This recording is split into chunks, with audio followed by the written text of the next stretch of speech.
ਕਿਸੇ ਵੀ ਪੰਥ ਨੂੰ, ਧਰਮ ਨੂੰ ਪ੍ਰਚਾਰਨ ਪ੍ਰਸਾਰਨ ਵਾਸਤੇ, ਉਸ ਪੰਥ ਨੂੰ, ਨਵੇਂ ਪੰਥ ਨੂੰ ਸਥਾਪਿਤ ਕਰਨ ਵਾਸਤੇ, ਕਿਸੇ ਗੱਦੀ ਨੂੰ ਸਥਾਪਿਤ ਕਰਨ ਵਾਸਤੇ, ਕਿਸੇ ਧੜੇ ਨੂੰ ਸਥਾਪਿਤ ਕਰਨ ਵਾਸਤੇ ਸਮੇਂ ਦੀ ਸਰਕਾਰ ਦੀ ਬਹੁਤ ਵੱਡੀ ਭੂਮਿਕਾ ਹੁੰਦੀ ਹੈ।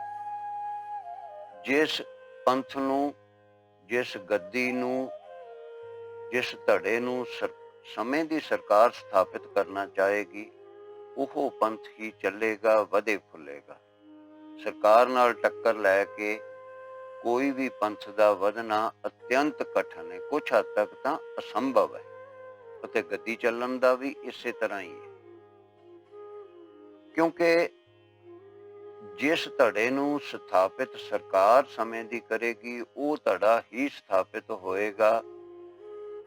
ਅਤੇ ਜਿਸ ਧੜੇ ਦਾ ਧਰਮ ਅਸਥਾਨਾਂ ਉੱਤੇ ਜਾਂ ਗੁਰਦੁਆਰਿਆਂ ਉੱਤੇ, ਕਿਸੇ ਵੀ ਧਰਮ ਸਥਾਨ ਉੱਤੇ ਕਬਜ਼ਾ ਹੋਏਗਾ, ਉਹਦਾ ਪੰਥ ਚੱਲੇਗਾ, ਉਹਦਾ ਹੀ ਧੜਾ ਕਾਮਯਾਬ ਰਹੇਗਾ, ਉਸੇ ਦਾ ਹੀ ਪ੍ਰਚਾਰ ਹੋਵੇਗਾ, ਉਸੇ ਦੀ ਗੱਦੀ ਚੱਲੇਗੀ। ਅਤੇ ਧਰਮ ਸਥਾਨਾਂ ਉੱਤੇ ਕਬਜ਼ਾ ਸਰਕਾਰ ਆਪਣੀ ਸਹਾਇਤਾ ਨਾਲ ਕਰਵਾਉਂਦੀ ਹੈ ਜਾਂ ਤੁੜਵਾ ਦਿੰਦੀ ਹੈ। ਹੋਇਆ ਕਬਜ਼ਾ ਵੀ ਸਰਕਾਰ ਤੁੜਵਾ ਦਿੰਦੀ ਹੈ। ਬਹੁਤ ਥਾਵਾਂ ਤੇ ਇਸ ਤਰ੍ਹਾਂ ਸਰਕਾਰ ਹਜ਼ਾਰਾਂ ਸਾਲਾਂ ਤੋਂ ਕਰਦੀ ਰਹੀ ਹੈ। ਆਪਣੇ ਸਮਰਥਕਾਂ ਜਾਂ ਆਪਣੇ ਧੜੇ ਦੇ ਲੋਕਾਂ ਦਾ ਉਹ ਕਬਜ਼ਾ ਧਰਮ ਸਥਾਨਾਂ ਤੇ ਕਰਵਾ ਕੇ ਆਪਣੇ ਅਨੁਸਾਰ ਆਪਣੀ ਨੀਤੀ ਦਾ ਉਹਨਾਂ ਧਰਮ ਸਥਾਨਾਂ ਤੋਂ ਕਬਜ਼ਾ, ਉਹਨਾਂ ਧਰਮ ਸਥਾਨਾਂ ਤੋਂ ਪ੍ਰਚਾਰ ਕਰਵਾਉਂਦੀ ਰਹੀ ਹੈ, ਅੱਜ ਵੀ ਕਰਵਾਉਂਦੀ ਹੈ। ਜਿਸ ਦਾ ਪ੍ਰਤੱਖ ਪ੍ਰਮਾਣ ਹੈ ਕਿ ਅੱਜ ਦੇ ਸਮੇਂ ਵਿੱਚ ਜੋ ਪੰਜਾਬ ਵਿੱਚ ਸਿੱਖਾਂ ਦੇ ਵੱਡੇ ਗੁਰਦੁਆਰਿਆਂ ਉੱਤੇ ਕਾਬਜ਼ ਧੜਾ ਹੈ, ਇਹ ਉਹ ਧੜਾ ਹੈ ਜਿਸ ਧੜੇ ਨੇ ਖੁੱਲ੍ਹ ਕੇ ਅੰਗਰੇਜ਼ਾਂ ਦਾ ਪੱਖ ਕੀਤਾ ਸੀ।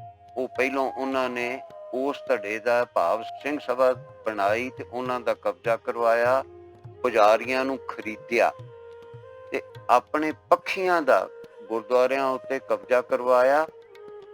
ਉਸ ਤੋਂ ਬਾਅਦ ਉਹਦਾ ਦੂਸਰਾ ਰੂਪ ਸ਼੍ਰੋਮਣੀ ਕਮੇਟੀ ਬਣਾ ਦਿੱਤੀ ਤੇ ਸ਼੍ਰੋਮਣੀ ਕਮੇਟੀ ਦਾ ਸਾਰੇ ਸਿੱਖਾਂ ਦੇ ਗੁਰਦੁਆਰਿਆਂ ਉੱਤੇ ਕਬਜ਼ਾ ਕਰਵਾਇਆ। ਔਰ ਇਹਦਾ ਪ੍ਰਤੱਖ ਪ੍ਰਮਾਣ ਇੱਕ ਹੋਰ ਵੀ ਹੈ, ਸਰਕਾਰ ਦੀ ਨੀਤੀ ਕਿਵੇਂ ਗੁਰਦੁਆਰਿਆਂ ਤੋਂ ਪ੍ਰਚਾਰੀ ਗਈ ਅਤੇ ਉਹਦਾ ਕੀ ਫਲ ਹੋਇਆ।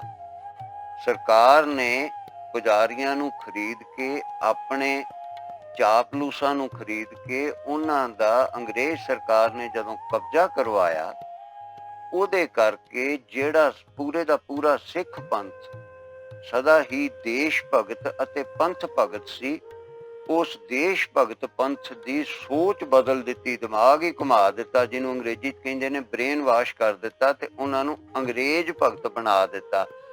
ਜਿਸ ਕਰਕੇ ਕਰੀਬ 15 ਲੱਖ ਲੋਕ, 15 ਲੱਖ ਸਿੱਖ ਅੰਗਰੇਜ਼ੀ ਫੌਜ ਵਿੱਚ ਭਰਤੀ ਹੋਏ, ਜਿਹਦੇ ਵਿੱਚੋਂ 2 ਲੱਖ ਸਿੱਖ ਤਾਂ ਪਹਿਲੀ ਤੇ ਦੂਸਰੀ ਜੰਗ ਦੇ ਵਿੱਚ ਮਰ ਗਏ ਜਾਂ ਅਪੰਗ ਹੋ ਗਏ।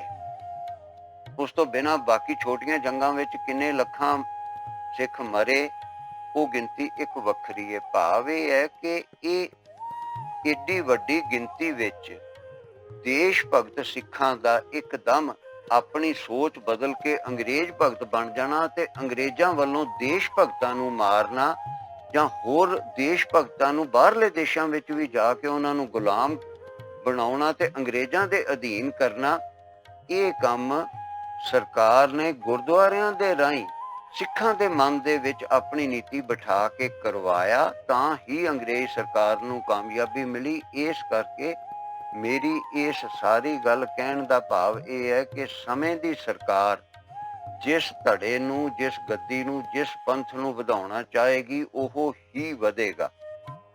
ਅੰਗਰੇਜ਼ ਸਰਕਾਰ ਨੇ ਉਸ ਸਮੇਂ ਦੇਸ਼ ਭਗਤ 2 ਸਿੱਖ ਸੰਪਰਦਾਵਾਂ ਸਨ, ਨਾਮਧਾਰੀ ਕੂਕੇ ਅਤੇ ਨਿਹੰਗ ਸਿੰਘ।